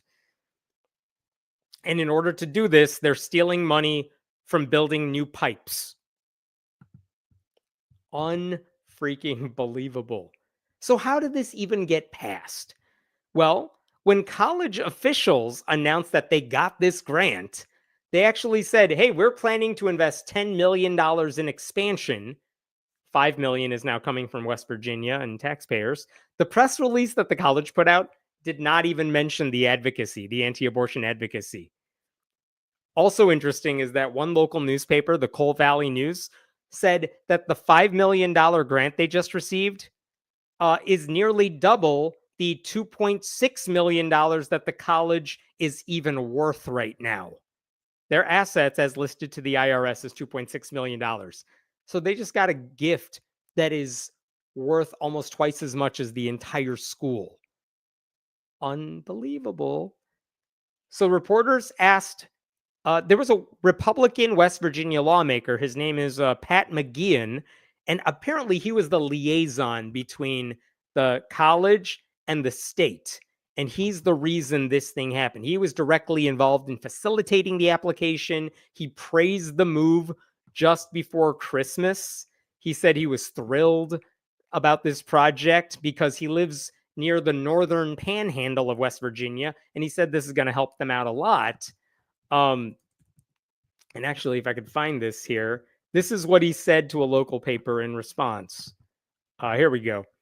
McGeehan said, the College of St. Joseph the Worker is unique insofar as it offers a holistic approach to shaping young men and women. One reason why I'm excited about it. Nowhere in the United States is there an institution that simultaneously trains the mind and the humanities, while also in the manual trades. And he goes on to say, many of the problems our state suffers are downstream of faltering local communities, weakened family bonds, and a younger generation without practical skills who are quite often steeped in university debt. Like, I'm not defending colleges here. They definitely gouge students for money. But just going back here for a second, you know where you can get a trade school education in West Virginia? In the northern panhandle that this dude represents. If they want to build programs that will help West Virginians, including with water pipes and stuff, you could give money to those trade schools that exist in your state. And this idea that, well, we got to help this college because, weakened family bonds. Why is that coming out of the water budget? I have no clue, and this guy doesn't either. By this logic, by that dude's logic, a school that offers to build like one water tank could apply for water infrastructure funding and then say we also want to use some of that money for anti-gay lobbying because that hurts the family unit. And when the Parkersburg News and Sentinel also asked West Virginians, asked officials in the state, why the hell did you give this school $5 million? The governor's office did not answer the question. Any additional education or ethical components mentioned in the application are secondary and fall outside the scope of whatever we care about to get newly trained workers in the workforce as quickly as possible. That's a dumb comment for many reasons. First of all, the $1 million going towards anti-abortion advocacy, that's not secondary. That's actually a huge chunk of the money they applied for. Second, if you want to get newly trained workers in the workforce quickly, then train students in West Virginia. Why are you giving money to an out-of-state school? Yes, Ohio borders West Virginia, but that's not the point. Why are you giving money to an out-of-state school in the hopes that maybe someday when some of those kids graduate, they might move back to West Virginia and maybe work on infrastructure? You could absolutely tailor a grant that helps those trade schools in the state right now so that West Virginians get a direct benefit quickly Instead, they found the most roundabout way to do it. Oh, and by the way, it helps anti-abortion nuts to get more advocacy points or something. So the problem isn't just that they're awarding this grant for dubious reasons. One of the things I saw in the articles is that they may have also broken some laws doing this, because any money given through those water grants are supposed to be approved by different cabinet officials. But according to the Water Development Authority's director, she never got those approvals on file. They might have given her verbal commitments, but they didn't actually sign any paperwork. I don't know. So it's disturbing. Let me just show you this. There are like 4 Democrats in the state of West Virginia, but one of them is a lawmaker named Joey Garcia, and he said it is unsettling that the Water Development Authority is evading statutory requirements to use taxpayer money to fund a partisan center for conservative public policy and a construction trades program by an Ohio-based college, when West Virginia colleges could use that money the same way. Absolutely right on. In addition to that, I should tell you the ACLU of West Virginia has also spoken out about this. Tens of thousands of West Virginians lack clean drinking water. Funneling $5 million in water development funds to a highly partisan, out-of-state religious organization is reprehensible and wholly inappropriate, says ACLU West Virginia director. Public money should not be used to promote private religious interests in other states. We will be monitoring the situation and are prepared to intervene if necessary. Good. Maybe a lawsuit's going to come. We don't know yet. I also appreciate this from the Democratic Party chairman in the state. This decision is an insult to every West Virginian who is struggling to access clean drinking water. West Virginia tax dollars should support clean drinking water and functional infrastructure, not funding for out-of-state pet projects. Absolutely right on there. So, unfortunately, West Virginians are completely outnumbered in the state. I should say West Virginia Democrats are completely outnumbered in the state. They don't have the power to do much here. So if anything's going to happen, it's got to come from Republicans who actually give a damn about this, which I don't think they do. Like, a lawsuit may be the only way to claw this money back, because right now it's a huge gift to a Catholic school. And if they can get away with it this time, you know they're going to try to get away with it again in the future. Okay, going to stop there for now. What questions we got here? When I hear grant money for water development, I get worried because private businesses start messing everything up. I know, and this happens with grant money sometimes. Sometimes you give money to an organization and it doesn't pan out as anticipated. Yeah, that is one of the risks, but I kind of like it when they are offering government grants for projects meant to benefit everybody. Hopefully the oversight is there. Hopefully the paperwork that you have to submit is intense, and they all have people that take care of this stuff for these businesses. So better that they have the option there than not. Always disturbing though when it looks like a group that shouldn't be getting the money finds a way to get the money anyway. Is there some river that runs through Ohio and West Virginia? Geographically, I actually have no clue. It is entirely possible that, like I said, that an Ohio Catholic school could do West Virginia infrastructure work. But that is literally based on their application, not what they are interested in, not directly. And that's the problem here. They want to get into mass producing holy water. Give it time. If they said that in their application, that'd be very interesting. Who approved the grant for this school?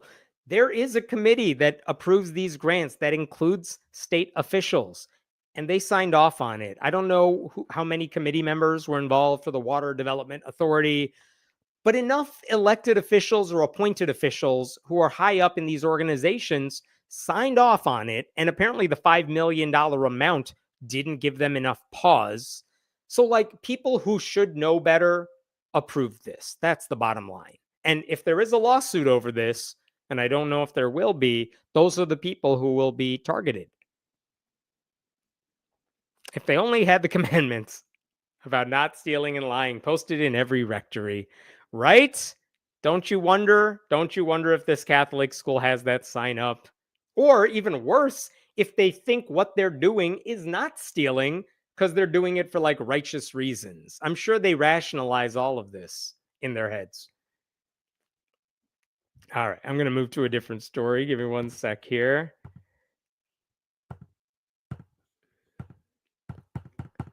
Favorite thing about the show is closing tabs. Okay. This is a story that again requires a little back knowledge that I'm going to try to give you here, but it involves Southern Methodist University in Texas. Fine school, but basically the Texas Supreme Court is about to hear a case that's going to decide the future of Southern Methodist University, and it has everything to do with the religious body that oversees the school. And here's the backstory here. And I've said this before, but it's been a while, so I'll go over it. It involves the United Methodist Church. When someone says they're Methodist, they're probably part of the United Methodist Church. That used to be the second largest Protestant denomination in the United States. They had over 12 million members, second to Southern Baptists. And several years ago, they were thinking about splitting up because there was a big schism over whether individual Methodist churches should be allowed to ordain gay ministers and perform same-sex weddings. And some churches wanted to do it, and the United Methodist Church was like, we don't know, so we're going to take a vote on it. And the thing is, while a majority of UMC churches in the United States supported the idea of letting individual churches decide their own way to navigate this, like no one should be punished if they allow it, but if we don't want to do it, we shouldn't have to. That's the way most UMC churches in the US felt. But outside the United States, they're very much against allowing any LGBTQ anything. So in 2019, they took a vote on this, and 53% of the delegates said we're rejecting LGBTQ inclusion, and that applies to everybody. And so that meant all those individual UMC churches that wanted to have gay ministers, that had gay or lesbian ministers, that wanted to bless those same-sex weddings, they had to figure out what the hell we're going to do because the UMC no longer allows that. But at the same time, and they were also upset because guess what? That makes it really hard to recruit new members to your church because younger people do not necessarily want to join an anti-gay bigoted church. So they had to figure out what you're going to do because the UMC does not support LGBTQ rights.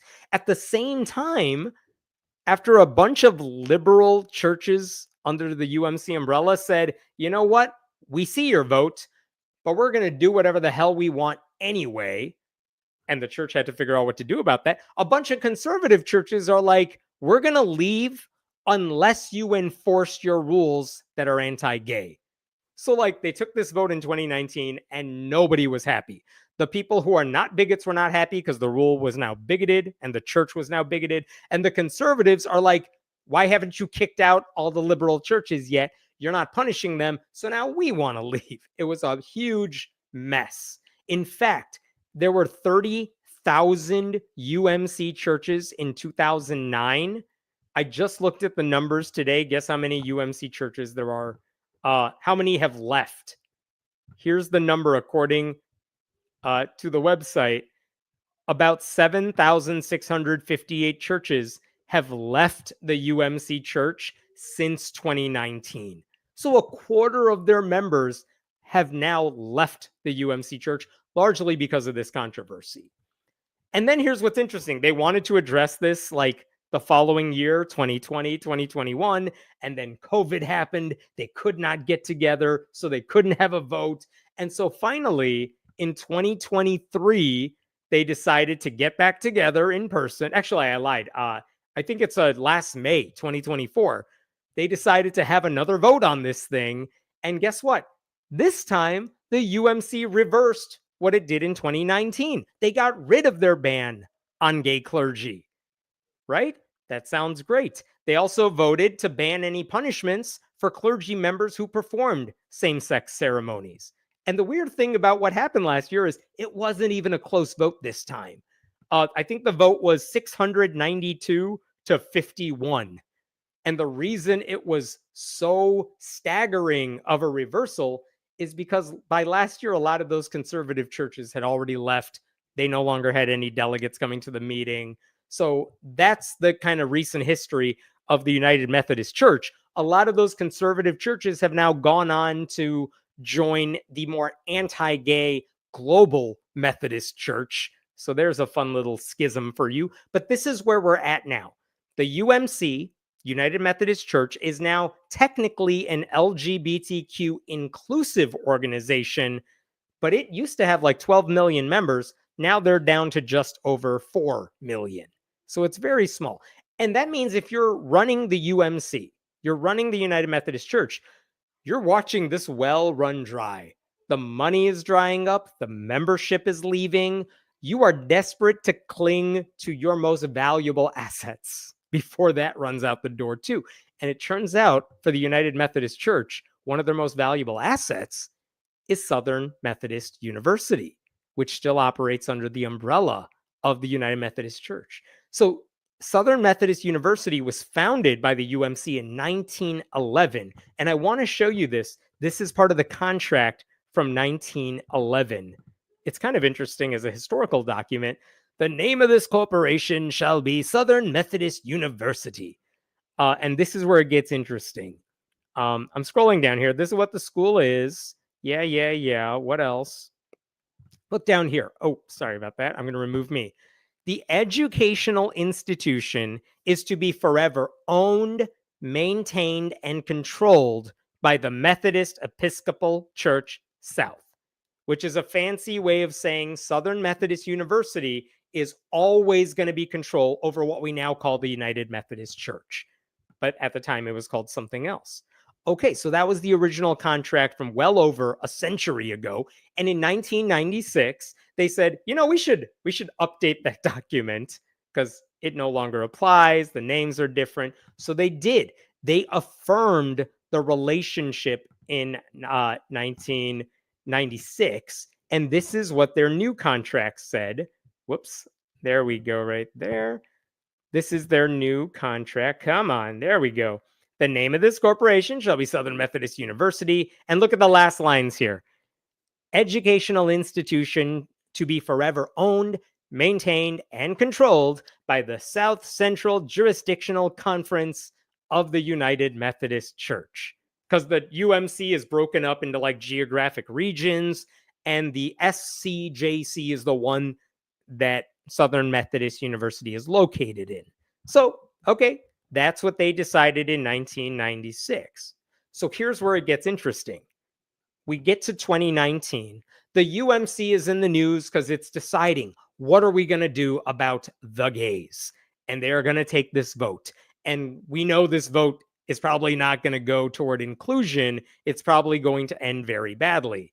And Southern Methodist University knows this. And the thing is, SMU has never received these days, SMU doesn't get any real money from the United Methodist Church. They were also worried about, like, if the United Methodist Church goes anti-gay, how is that going to affect our School of Theology? Because there are 13 Methodist seminaries in the country. One of them is at SMU. Are they going to force SMU seminary to tell students they have to be anti-gay? Because SMU is not an anti-gay school. SMU has non-Christian students. It has non-religious students. They have non-discrimination protections for LGBTQ students. If the UMC is going to go anti-gay, SMU was worried that that decision would trickle down to their university policies. And they did not want that to happen. And the thing is, they didn't know how this vote was going to go. But they had to figure out what to do about the United Methodist Church oversight. And so a couple of years ago, despite the paperwork that I showed you from like a century ago, and then again in 1996, school officials, the school trustees at SMU, voted 34-1 to amend their documents of incorporation. And I will show you that too. They changed the thing, and this is what they said. This is from the new contract that the trustees signed. Article 2 is hereby amended to delete the following language: that we're forever owned, maintained, and controlled by this conference of the United Methodist Church. They basically said, you don't control us anymore. We're getting rid of it. We are operating as our own school now, and you have no say over what we do. Very, very interesting decision.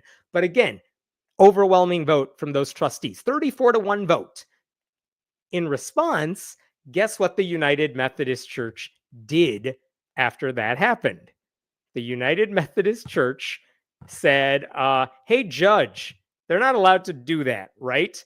So they filed a lawsuit against Southern Methodist University. Basically, and I don't think you need a legal degree to understand this, the United Methodist Church said, hey, we had a contract that says we own this school. This school operates under us. The school's trustees cannot just say, well, we took a vote and we say, no, you don't own us. No. The contract from 1996 is still in play, so we control you. And guess what? At first, the district judge said, SMU kind of has a point, though. Their trustees want to be independent. They're allowed to be independent. A judge said that in 2021. And then a couple years ago, the Fifth Circuit Court of Appeals said, no, this is a contract. SMU signed a contract in 1996. So technically, the United Methodist Church still controls this school. They actually said this in their decision. I don't know if it's up here. Nope, I don't have that on me. But basically, what the Fifth Circuit said is you can't unilaterally amend the articles to delete a provision you don't like. You can't do that in a contract. That's not how contracts work. And that was the last time there was a ruling on this. So as it stands, the UMC still controls Southern Methodist University. And there's a little bit of an irony to all this because both organizations now are actually aligned when it comes to LGBTQ rights. Right? UMC has reversed its bigotry from the past. SMU has generally been supportive of LGBTQ rights, but now they're arguing over something completely differently, which is who controls SMU. Is it the trustees of the school or is it the religious people who run the UMC? And school officials have tried to say, you guys, we're not even on different sides here. This is what the president of SMU has said. Through the continuation of our name, Southern Methodist University, the church's continued relationship with the conference, and Methodist representation on the board, the church will continue to be part of the university. But as for the issue that bedevils his Methodist brethren, the school's president was adamant, we do not discriminate on the basis of sexual orientation. We have resolved that issue. We don't discriminate against anybody. That cannot change. That's what he said after they had become independent and why they want their own autonomy, why they want to be able to control their own destiny. So why am I bringing this whole story up? Simply put, next week on January 15th, the Texas Supreme Court is finally going to hear this case, which means the Texas Supreme Court will get to decide if SMU actually gets to be independent or if the United Methodist Church gets to retain control of the school. And I'll be honest, I don't really have a particular dog in this fight. I don't know what the right answer is. I do see kind of both the points on both sides here. But I am interested in this idea that Southern Methodist University just wants to do its own thing and they don't want to be subject to potential anti-gay or anti-anything whims of the parent church that is overseeing the school. And I think that's a legit reason to be concerned. And so I don't even know what I hope happens in this case, but just wanted to alert you because this is going to be a big legal case. And depending on what the Texas Supreme Court decides, it could decide the fate of Southern Methodist University and how it functions. All right, I'm going to leave it at that. What questions do we have here? I hope I explained all of that correctly. No emancipation clause. I don't think there was anything like that in the original documents because, again, if the church launched the school and started the school, why would the school ever need to be emancipated, right? So I don't even think they thought that far through.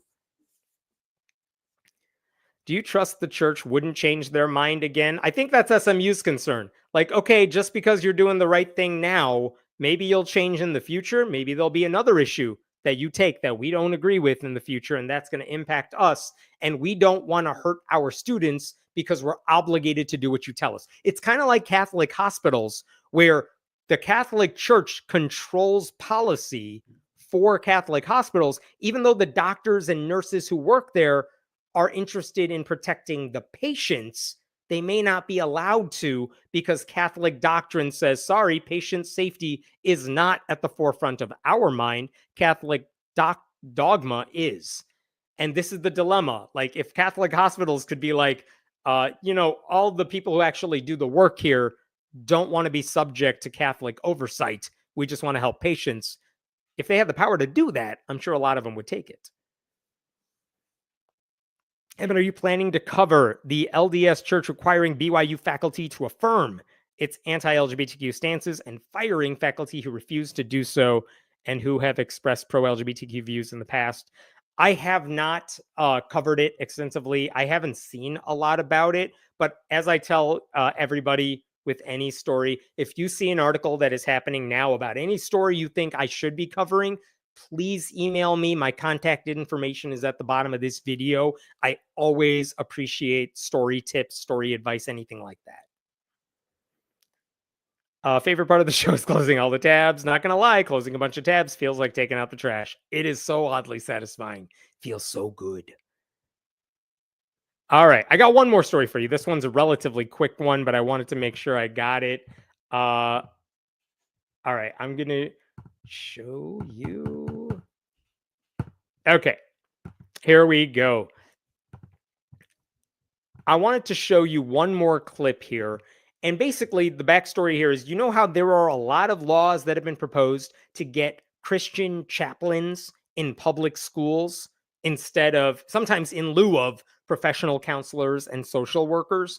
Well, the group that's behind this, that's really been advocating for this at a national level, is a group called the National School Chaplain Association. It's one of those right-wing Christian groups that props up just for this sort of thing. And the head of that organization just did an interview recently, and he said something in there that was truly, truly disturbing. Before I show you that clip, just to remind you all, about at least 14 states have already proposed or passed legislation giving public schools permission to hire chaplains. And supporters say it is a way to address staffing shortages and improve the mental health of students, while the people who actually understand the issue say, no, students deserve qualified experts, not randos with questionable credentials who clearly want to proselytize. And some Republicans have openly said they're pushing this sort of legislation because their goal is to get religion in public schools. And what's the problem with that? Well, why would a Muslim or atheist student be better off meeting with a Christian chaplain instead of a trained social worker? What are these chaplains going to say to LGBTQ students who are struggling with their sexual orientation or gender identity and who don't want to tell their parents about it? Because in some of these cases, parents have to opt in for you to see a chaplain. And if a parent has any inkling that their son or daughter is questioning gender or sexual orientation, they may want you to see a Christian chaplain to talk you out of it, like that's a real thing. So there's a lot of problems there. It's also concerning because even if you tell chaplains you can't evangelize in schools, well, guess what? Their very presence sends the message that promoting Christianity in schools is a thing we can do. That's disturbing as well. And the entire assumption that chaplains are good for you rests on this idea that mental health problems are the result of not having proper spirituality. And that's not the case at all. Okay, but all of these bills, they've been promoted by a group called the National School Chaplain Association. The leader of that organization is a guy named Rocky Malloy, who actually describes himself as a former international drug trafficker who's since repented and is on the right side now. So anyway, he did an interview with the dude. It doesn't matter who the dude is, but the other dude's voice is the first one you're going to hear. He's going to ask Rocky Malloy a question about chaplains, and I want you to hear Rocky Malloy's answer. You know, here in our home state, where we are at Andrew Womack Ministries in Colorado, it's a left-wing government, and they are pushing hard to have psychiatric care, full-level mental health professionals in every school in Colorado. I haven't seen any stats on that yet, Rocky, but that seems like sort of like the devil's version of this. But you're saying all you got to do is having a chaplain there, and in 2 years' time, you're not going to have any suicides. Well, let me give you some real data. Coming out of the University of Columbia, Dr. Lisa Miller, who happens to be a Jewish lady, she testified before Congress that not having spiritual cares provided by chaplains actually creates mental disease. So our schools are creating mental illness because they're not providing spiritual care. As you mentioned, when they kicked out prayer, 10 Commandments, and all that stuff, they created mental illness. So now when they take students to these mental health professionals, which according to national data I have, 94% of them are woke, they're just reinforcing bad decision of the children. When a chaplain's on campus, they have an opportunity to give an alternative life view, which is saving lives. Where do you even begin with that many lies? Okay, I will try to start somewhere anyway. Look, it would be wonderful if there was psychiatric care and full-level mental health professionals in every school, but apparently these guys are like, well, yeah, but that's satanic. Oh my God. Then these guys argue that having chaplains in schools would reduce the suicide rate to 0 within a couple of years. That has no basis in reality. Like, being part of a community, any community, that can help reduce someone's desire to take his or her life. It's not foolproof, because guess what? People unfortunately take their own lives even in religious communities. But getting professional help is so vital if you are in that situation. And these guys dismiss any sort of secular help as useless. Interesting. This guy, Rocky Malloy, he said, oh, there's this doctor, Lisa Miller, who happens to be Jewish. I don't know why that matters, but okay. He said Lisa Miller said not having spiritual care as provided by chaplains actually creates mental disease. And he actually said she testified to that in Congress. So I looked for this congressional testimony. I could not find it. And then I reached out to Dr. Lisa Miller, who, I don't know if you knew this, she's Jewish. I reached out to her and I said, hey, is this a thing you said? Is this a thing you agree with? Like, did Rocky Malloy's comments accurately reflect your beliefs? And do you know what she told me? I will quote to you what she said to me. She said, that is not a precise and accurate statement of my work. It's called journalism, everybody. So there you go. Rocky Malloy lied. I will say Lisa Miller, Dr. Lisa Miller, she has a lot to say about spirituality. There was a huge article in the Wall Street Journal about the mental health benefits of spiritual thinking. And it quotes Lisa Miller extensively. She studies spirituality and mental wellness. But even she is saying spirituality is not the same as let's make sure we have Jesus people in public schools. Okay? So she doesn't link it only to religion. She doesn't link spirituality, much less to one particular faith. I know these guys mentioned that, ever since we kicked out prayer in schools, we never kicked out prayer. Students and teachers can pray. Back then, today, no one's stopping them. What's not legal anymore is forcing kids to practice your religion or pray to a specific God. That's what's not allowed. They said mental illness, they treat it like it's something that's only brand new and developing. I promise you, Mental illness existed long before the Supreme Court ended forced Bible readings in school in the 1960s. If there is a rise in mental illness rates, that's because we're now better equipped to diagnose what's happening. And that is a good thing. It allows us to address the issues. And then this guy said that 94% of mental health professionals are woke. That, I found, is a statistic that Malloy pulled out of the peer-reviewed journal that is his own ass. But these are the lies that conservative Christians are using to stick chaplains in public schools. And if that means kicking out the people who have been professionally trained to work with kids from all backgrounds on a variety of issues, these guys don't care.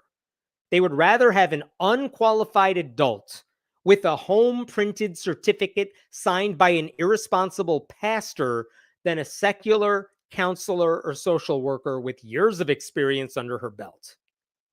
Because fundamentally, none of these people care about children. They only see kids as targets for their faith.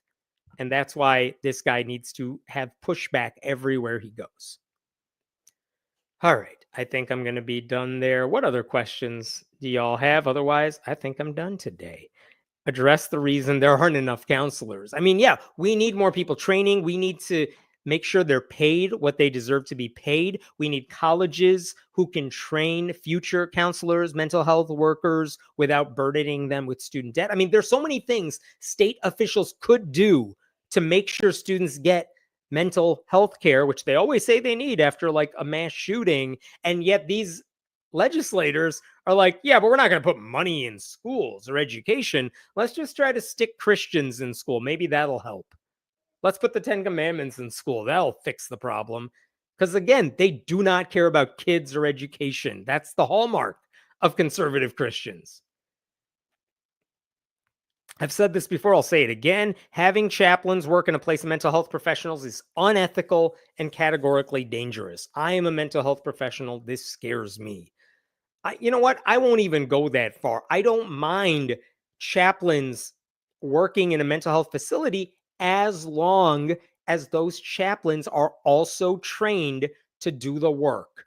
And if they happen to do it from a religious vantage point, but I mean, in the military, for example, there are religious chaplains that understand their role.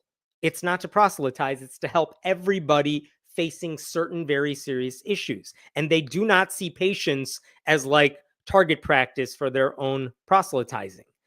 I don't mind that. I mean, the military has other problems. They will not hire a humanist chaplain that has training, but Christians, the bar is lower in the military. So I'm not saying that's ideal, but like, I don't even mind chaplains working if they are trained to do so. But a lot of the laws that have been proposed and passed say basically that if a pastor gave you a signed piece of paper that said this dude's a chaplain, that's kind of all you need. A lot of the proposals do not make those chaplains have any base level of training. That's what should be concerning. This will give abusers more access to more children. Thanks for that donation too. But yeah, that's exactly what it is. Some of these bills, I know I've covered this on this channel before, some of the chaplain bills don't even require background checks of these guys. If they have a signed piece of paper from a pastor, that might be enough. And how do you know if they're qualified to be around children? We don't know what happens. I want kids to be able to have an adult they can trust.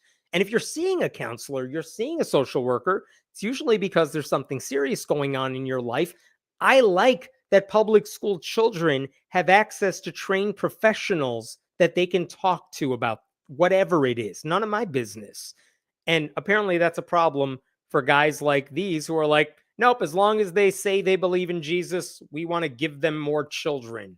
Nothing can possibly go wrong. Everyone just ignore all the headlines you see. What about my spiritual care to be atheist? Sorry, you don't matter, according to Rocky Malloy. None of that matters. You don't deserve anything unless you want to convert, in which case we have a baptismal pool set up right over here for you. That's not data. It's a bold ass assertion. You mean the 94% of counselors are woke? Mental health professionals. I love that quotation. 94% of them are woke. It's such a specific number. Like, what does that even mean? Did he get a survey that said 94% of mental health professionals said maybe we should respect LGBTQ people? And he saw that and he's like, what? They care about children. This is wokeism. It's just I have yet to hear anyone use that term in the past couple of years, woke, in any sort of way that makes me think, yeah, I should listen to what this person's saying. It's always a sign that you could just ignore everything else they say. Thanks, John, for that donation. Love your content. Keep up the amazing work. I appreciate it. I appreciate all of you who stick around for these live streams and watch it later on. Thank you so much. Anything else here? This is a comment I missed from earlier, says Den. What did we miss? Mutual aid organizations that don't rely on the... I don't even know what we're referring to there. There are mutual aid organizations that don't rely on the government to help people. Those are good. I don't know what that's in reference to, but thank you for that donation. And I hope I addressed whatever it is we are talking about here. All right.